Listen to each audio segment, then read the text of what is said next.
வணக்கம் உறவுகள் நண்பர் தமிழ் சொந்தங்கள்லாம் நீங்கள் எப்படி இருக்கிறீங்க? நல்லா இருப்பீங்க நான் நினைக்கிறேன். அதே போல் நானும் நல்லா இருக்கிறேன். காலையிலேயே 11 மணிக்கு வந்த நான் ஜிம் எல்லாம் முடிச்சிட்டேன். இனி வெளிக்கிட போகிறேன். என்னுடைய வெளி வேலையை 2, 3 இருக்குது. நல்லபடியாக பைபிள் எல்லாம் படித்து போட்டு ஜெபம் பண்ணி போட்டு இன்றைக்கு ஜோவானுடைய புத்தகத்திலேருந்து பார்த்தால் அவர் எல்லாத்தை பற்றியும் அழகாக சொல்லியிருந்தார். அது நல்ல விடயமாக இருந்தது. அதுக்கு பிறகு நான் மோசேயை பற்றி சில விஷயத்தை பார்க்க விருப்பப்பட்டு வாஞ்சியோடு அதை பார்க்கும் பொழுது தேவன் சொன்னார், சீனா மலைக்கீழ வச்சு மோசேயோடு நான் உன்னோடு பேசப் போகிறேன். நீ சீனா மலை அடிவாரத்துக்கு வான்னு சொல்லும் பொழுது, அந்த இடத்தில் பெரிய ஒரு முள் பதரோடு இருந்த ஒரு மரம் மோசே அந்த இடத்தில் போய் நிற்கும் பொழுது தேவன் சொன்னார், நீ காலில் போட்டிருக்கிற செருப்பை கழட்டி வைத்து விட்டு வான்னு சொன்ன பொழுது, அந்த முள் பச்சை மரம் அப்படியே பற்றி எரிந்ததாக வேதத்தை பார்க்கும் பொழுது சில விடயங்கள் அதில் சொல்லப்பட்டிருக்கிறது. அதே போல் மோசேயை கூப்பிட்டு பேசும் பொழுது யோசுவாவை பற்றி இயேசு கிறிஸ்து சொல்லும் பொழுது அவர் காட்டுக்குள்ளிருந்து தனியாக ஜெபம் பண்ணி கொண்டிருந்தார் என்று சொல்லியும் அழகாக சொல்லப்பட்டிருந்தது. அதே போல் இன்றைய நாளிலும் கூட தேவன் எங்களோடும் கூட எல்லா இடத்திலும் தனிமையிலும் கூட தானே என்னோடு கூட இருக்கிறேன் என்று சொல்லுகிற தேவனுக்கு கோடான கோடி நன்றியை சொல்லிக்கொண்டு அடுத்த கட்டமாக நாங்கள் எங்களுடைய விடயத்துக்கு வருவோம். என்னென்று கேட்டால் இன்றைய தினத்தில் நான் நேற்றே வைத்த பதிவுகளை நீங்கள் பார்த்திருக்கிறீர்கள். அதை குறித்து என்னோடு நண்பர்கள் நல்ல விடயத்தை பகிர்ந்திருக்கிறாய் என்று சொல்லியிருந்தார்கள். அது நலமாக இருக்கட்டும். அதே போல் உங்கள் அனைவருக்கும் காதலர்களாக இருக்கிறவர்களுக்கும் காதலித்து கொண்டிருக்கிறவர்களுக்கும் எல்லாருக்கும் உலகம் முழுக்களும் அன்பே பெரிதென்று சொல்லி காதலர் தின நல்வாழ்த்தை நான் தெரியப்படுத்தி கொண்டு அதே போல் என்னுடைய நண்பர்கள் ஒவ்வொரு தரம் கேட்டிருந்தார்கள் என்ன மாதிரி விடயங்கள் என்று சொல்லி வழக்குகள் எல்லாத்தையும் விட்டு விடுங்கள், அது ஒரு பக்கம் போகட்டும்.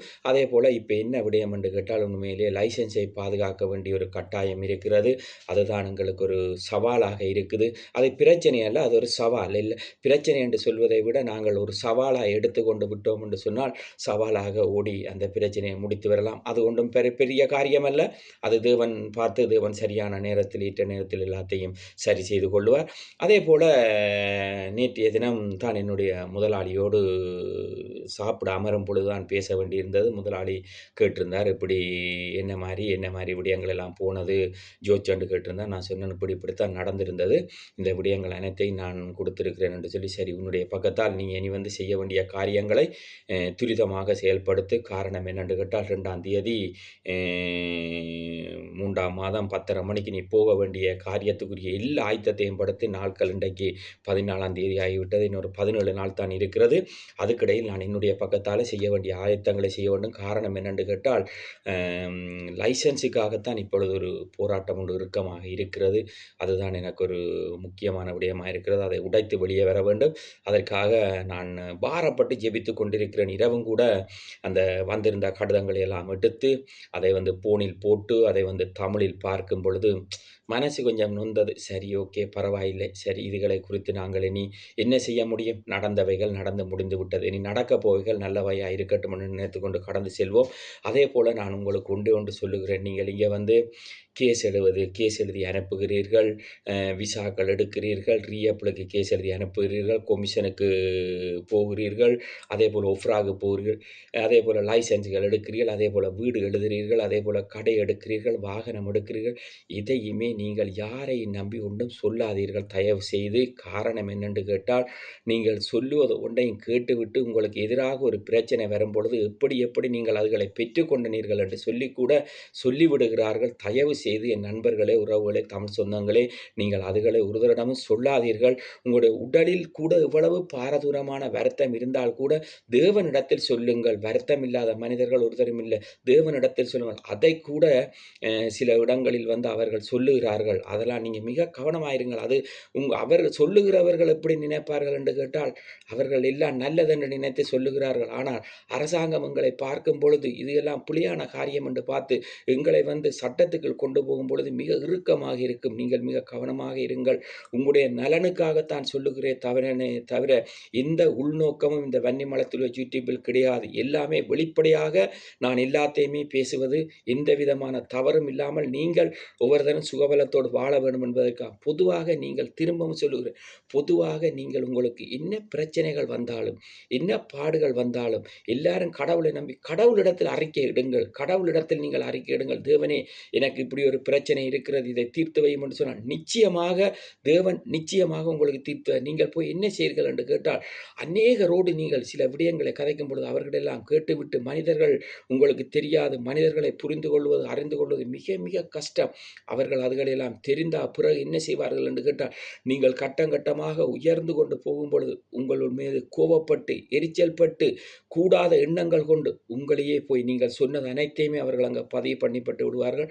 அதே போல் உங்களுக்கு என்னமென்று சொல்லுகிறேன், காரணம் என்னென்று கேட்டால், வாட்ஸ்அப் மூலமாக நீங்கள் வைக்கிற வாய்ஸ் மெசேஜ் பதிவுகள் அனைத்தும் இந்த நாட்களில் அது தமிழில் வைக்கிற வாய்ஸ் மெசேஜ்கள் டிரான்ஸ்லேஷன் பண்ண முடியாது. ஆனால் மொழிபெயர்ப்பாளர்கள் அதை கேட்டு, அவர்களுக்கு விசுவாசமான மொழிபெயர்ப்பாளர்கள் வரும்பொழுது அதை கேட்டு அதை அவர்கள் இதுதான் இவர்கள் பதிவு பண்ணப்பட்டிருக்கா என்று சொல்லும் பொழுது, அதுவும் உங்களுடைய ஒரு பிரச்சனையான வழக்கென்றால் அந்த வழக்கில் பதிவு செய்யப்படும். அதை குறித்து கவலைப்படாதீர்கள். காரணம் என்ன சொல்லுங்க பார்ப்போம். சட்டம் தேவன் என்ன சொல்லுகிறார், பூட்டக்கூடாதபடி திறக்கிறவரும் திறக்கக்கூடாதபடி பூட்டுகிறவராகிய கர்த்தர் நான் உன்னுடனே இருக்கிறேன். தேவன் எதை பூட்ட வேண்டும் என்று நினைக்கிறாரோ அதை பூட்டுவார். தேவன் எதை திறக்க வேண்டும் என்று நினைக்கிறாரோ அதை திறப்பார். விசுவாசத்தை நீங்கள் விசுவாசத்தோடு தேவனுக்கு ஆமேன் சொல்வீர்களா இருந்தால் விசுவாசமே பெரியது. இந்த காலங்களில் நீங்கள் யாரிடமும் விசுவாசத்தை பார்க்க முடியாது. விசுவாசம் உள்ளவர்களாக இருக்கிறார்களா என்று கேட்டால் கிடையவே கிடையாது. விசுவாசத்தை குறித்து பேசினால் பிடிக்கவே பிடிக்காது. காரணம் என்னென்று கேட்டால், தேவன் மேல் விசுவாசத்தை வைத்து விடுங்கள். தேவன் காத்து கொள்ளுவார். தேவன் உங்களை ஆசீர்வதிப்பார். அதே போல் இன்றைய நாளிலும் காலை கிழமைற்றுகள் படிப்படியாக குளிரோடும் மழையோடும் கடந்து கொண்டிருக்கிறது. அது இன்றைய நாள் உங்கள் அனைவருக்கும் நல்லதாக இருக்கும் என்று நம்புகிறேன். அதே போல் நீங்களும் உங்களுடைய வேலிடங்கள், உங்களுடைய வீடு வாசல்கள், உங்களுடைய தொழில் ஸ்தாபனங்கள், உங்களுடைய குடும்பங்கள், உங்களுடைய பிள்ளைகள் எல்லாரும் சுகபலத்தோடு இருக்க வேண்டும் என்று சொல்லி நான் தேவனிடத்தை பிரார்த்தனை பண்ணிக் கொள்ளுகிறேன். நான் சொல்லுகிற ஒவ்வொரு விடயத்தையும் உங்களோட கவனத்தில் எடுத்துக்கொள்ளுங்கள். இது கடைசி காலம் நடந்து கொண்டிருக்கிறது. காரணம் என்னென்று கேட்டால், ஒருவர் மேல் ஒருவர் கோபங்களும், ஒருவர் மேல் ஒருவர் பொறாமைகளும், ஒருவர் மேல் ஒருவர் எரிச்சல்களும், ஒருவரை ஒருவர் காட்டிக் கொடுக்கிற காலத்துக்கு நாங்கள் வந்திருக்கிறோம். இது கடைசி காலம். அந்த கிறிஸ்துவனுடைய 666 இலக்கம் பொறிக்கப்பட்ட காலங்களுக்கு நாங்கள் நெருங்கிவிட்டோம். தேசங்களுக்கு தேசங்கள் போராடுகிறதும், ஜனங்களுக்கு ஜனங்கள் போராடுவதும் நாட்கள் நெருங்கி கொண்டிருக்கிறது. உங்களுடைய நேரங்களை தேவனோடு மினக்கெடுத்தி கொள்ளுங்கள். அது தேவன் உங்களுக்கு விடுதலையை தருவார். நான் சொல்லுகிற ஒவ்வொரு பதிவிலும் நீங்கள் நல்ல விடயங்கள் ஒவ்வொன்றையும் வடிவாக ஆராய்ந்து கவனித்தீர்களாக இருந்தால் நீங்கள் கூட நினைப்பீர்கள், உண்மையிலேயே இதில் நிறைய உண்மைத்தன்மை இருக்குன்னு சொல்லி. எனக்கு வந்து கொண்டிருக்கிற மெயில்களும் வந்து கொண்டிருக்கிற கடிதங்களையும் பார்க்கும் பொழுது உள்ளம் கொஞ்சம் தொய்ந்து போனாலும் நான் என்னை பார்த்து சொல்லுகிறேன், தேவன் உன்னுடனே இருக்கிறார். பலங்கொண்டு திடமனதாயிரு, நீ போகும் இடமெல்லாம் உன் தேவனாகிய கர்த்தர் உன்னோடு கூட இருக்கிறார் என்று சொல்லி யோசுவாக்கு சொன்ன வார்த்தையை எனக்கென்று எடுத்துக்கொண்டு நடந்து கொண்டிருக்கிறேன். பரவாயில்லை, போராட்டங்கள் பாடுகள் இந்த உலகத்தில் உண்டு. ஆனாலும் உலகத்தை ஜெயிச்சவர் இயேசு கிறிஸ்து என்னோடு இருக்கிறார். அவர் எனக்காக யுத்தம் பண்ணுவார். அடுத்த வழக்கு முடியும் பொழுது அந்த வழக்கில் தேவன் எனக்கு மீண்டும் 12 பாயிண்ட்ஸோடு லைசன்ஸை தர வேண்டும். அதுக்கான டாக்குமெண்ட்ஸ்களை எல்லாம் நாங்கள் ஆயத்தப்படுத்தி கொண்டிருக்கிறோம். அது துரிதமாக நடந்து கொண்டிருக்கிறது. அதே போல் என்ன செய்வது, ராந்தைகள் எடுப்பது என்பது மிக கஷ்டமாக இருக்கிறது. எந்தெந்த இடங்களுக்கு போனாலும் உடனே ராந்தைகள் கிடைக்க மாட்டேன்ற காரணத்தினால் ஒவ்வொரு பேப்பர்கள் எடுப்பது மிக கடினமாக இருக்கிறது. தேவன் நல்லவர், போதுமானவர், அவர் என்னை நடத்துவார். அதே போல இன்றைய நாள் உங்களுக்கு நல்ல நாளாக இருக்க எல்லாம் வல்ல இறைவனாகிய இயேசு கிறிஸ்துவிடம் கேட்டு உங்களிடமிருந்து விடைபெற்றுக் கொள்கிறேன். உங்கள் வன்னி மலைத்துளி அஞ்சன். நன்றி, வணக்கம் நண்பர். தமிழ் சொந்தங்கள் அனைவருக்கும்.